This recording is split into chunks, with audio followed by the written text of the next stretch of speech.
रमेश कालिया एक ऐसा गैंगस्टर था जिसके आतंक से खुद यूपी की कैपिटल लखनऊ भी कांपती थी। उसे कई सफेद पोश लोगों का सपोर्ट भी हासिल था, लिहाजा वो आसानी से पुलिस के हाथ आने वाला नहीं था। ये वो समय था जब यूपी में श्री प्रकाश शुक्ला के शूट आउट के बाद गुंडे बदमाश नए सिरे से पनप रहे थे। लेकिन 2003 के आते आते यूपी में माफिया राज का एक बार फिर से अजीत सिंह और अखिलेश प्रताप सिंह का राज हुआ। रेलवे और पीडब्ल्यूडी के ठेकों को लेकर एक बार फिर से लड़ाई तेज हो गई थी। माफियाओं की इसी जंग में उभरा एक नया नाम, रमेश कालिया। रमेश कालिया वो नाम था जिसे सुनते ही ठेकेदारों और बिल्डरों की रूह कांपने लगती थी। छोटी मोटी वारदातों को अंजाम देने वाले रमेश ने साल 2002 और 3 में अचानक जैसे गैर ही बदल दिया। अब उसकी नज़र सिर्फ ज़मीनों पर थी, खास उन ज़मीनों पर जिनमें कोई लफड़ा होता था। वो ऐसी ज़मीनों पर कब्जा करता था और रास्ते में जो भी आता उसे ढेर कर देता था। 2002 जहां गुजरात में गोधरा ट्रेन हादसे में 59 हिंदू मारे गए, वहीं दूसरी तरफ 28 अक्टूबर 2002 बाराबंकी में शाम के 5 बजे रघुनाथ यादव अपने 2 साथियों के साथ बाराबंकी से लौट रहे थे। जब उनकी सफेद रंग की एम्बेसडर कार सफेदाबाद बाजार के पास पहुंची तो ड्राइवर सरवन की नजर एक टाटा सुमो पर पड़ी। वो गाड़ी उनका पीछा कर रही थी। उसने यादव से कहा कि ये गाड़ी उनका पीछा कर रही है, लेकिन यादव ने उसकी बात को हल्के में ले लिया और उसे आगे बढ़ने के लिए कहा, और तभी टाटा सुमो एम्बेसडर को ओवरटेक कर लेती है। जबरदस्ती कार सड़क के किनारे रुकवाई जाती है। सुमो से 4 लोग निकलते हैं जिनके हाथों में पिस्तौल और राइफल थे, और अगले ही पल वे कार में बैठे नेताजी रघुनाथ यादव पर फायरिंग शुरू कर देते हैं। बीडीसी मेंबर रघुनाथ समेत 2 लोग मारे जाते हैं, जबकि ड्राइवर और एक शख्स भाग निकलता है।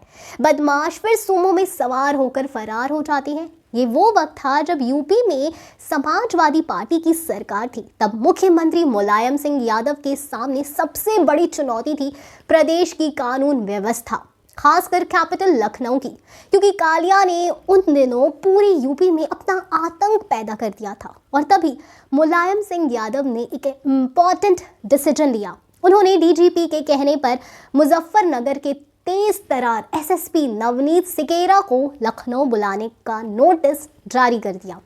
दिसंबर 2004 में नवनीत सिकेरा लखनऊ के एसएसपी बना दिए गए।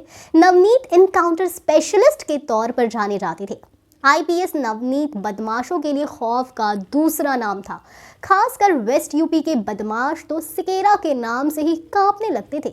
आलम यह था कि यूपी के क्राइम कैपिटल के नाम से बदनाम रहे मुजफ्फरनगर में अपनी तैनाती के दौरान नवनीत ने अलग अलग शूटआउट में कुल 55 छटे हुए बदमाशों को मौत की नींद सुला दी। लखनऊ को कालिया के खौफ से आज़ाद करने के लिए सिकेरा को वहां तैनात करने का शायद यही सबसे अच्छा समय था। नवनीत अब लखनऊ के नए एसएसपी थे। उन्होंने अपने ऑफिसर्स के साथ बैठक की और गाइडलाइंस जारी करते हुए कहा कि उन्हें लखनऊ और आसपास के टॉप 10 गैंगस्टर्स की लिस्ट चाहिए और उनके क्रिमिनल रिकॉर्ड्स चाहिए, और वो भी 24 घंटे के अंदर। एसएसपी के नोटिस का असर दिखने लगा। पूरे लखनऊ में माफियाओं और गुंडे बदमाशों की धड़पकड़ शुरू हुई। कई को सलाखों के पीछे डाल दिया गया तो कई को इनकाउंटर में मार दिया गया। पुलिस की इस कार्रवाई से बदमाशों का सिंडिकेट चलाने वाले बड़े माफियाओं की नींद हराम हो चुकी थी। उस दौर में राजधानी लखनऊ में अजीत सिंह का सिक्का चलता था। खासकर रेलवे के ठेकों पर तो अजीत और उसके लोगों का एक छत्र राज था। किसी की हिम्मत नहीं होती थी कि वो अजीत के खिलाफ चूं भी कर सके, लेकिन ये शख्स था जिससे अजीत भी डरता था, और वो नाम था रमेश यादव उर्फ रमेश कालिया। उस दौर में अजीत सिंह, अखिलेश प्रताप सिंह और रमेश कालिया की अपनी सल्तनत थी। 2004 में डॉक्टर मनमोहन सिंह जी भारत के नए प्राइम मिनिस्टर बने।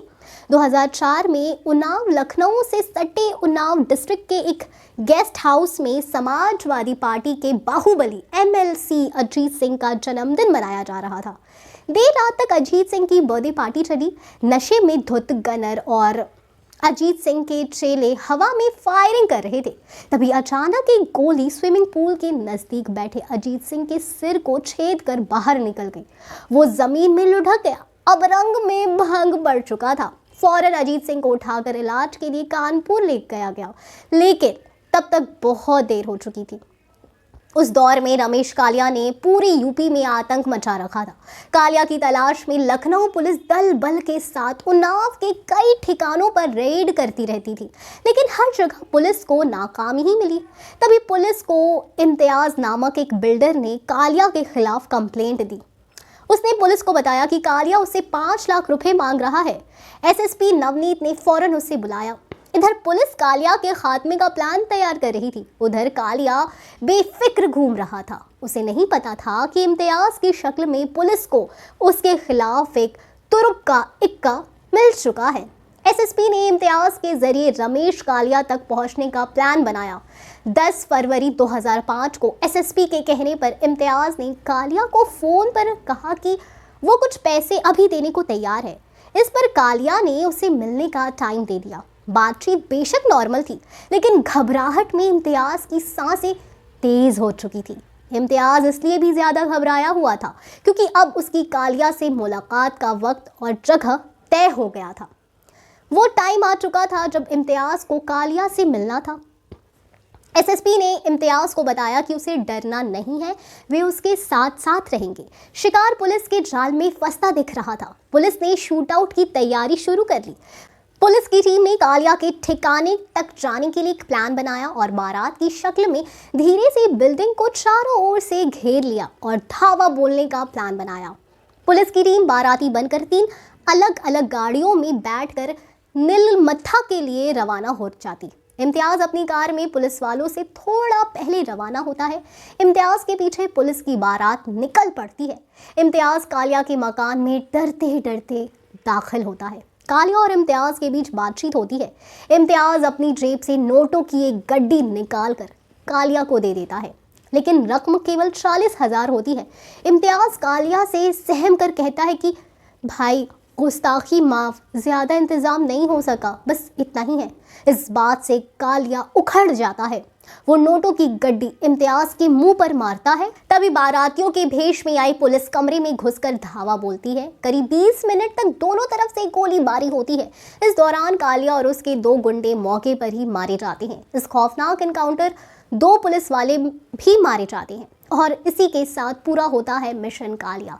तो ये थी कालिया की कहानी। हो सकता है कि ऐसा ही कोई किरदार या कहानी का हिस्सा हमें मूवी केजीएफ चैप्टर 3 में देखने को मिल सकता है। वैसे आप कितने एक्साइटेड है केजीएफ चैप्टर 3 के लिए बताएं हमें कमेंट सेक्शन में। हम फिर मिलेंगे एक नई वीडियो के साथ। तब तक खुश रहिए एंड सेफ रहिए। Thank you.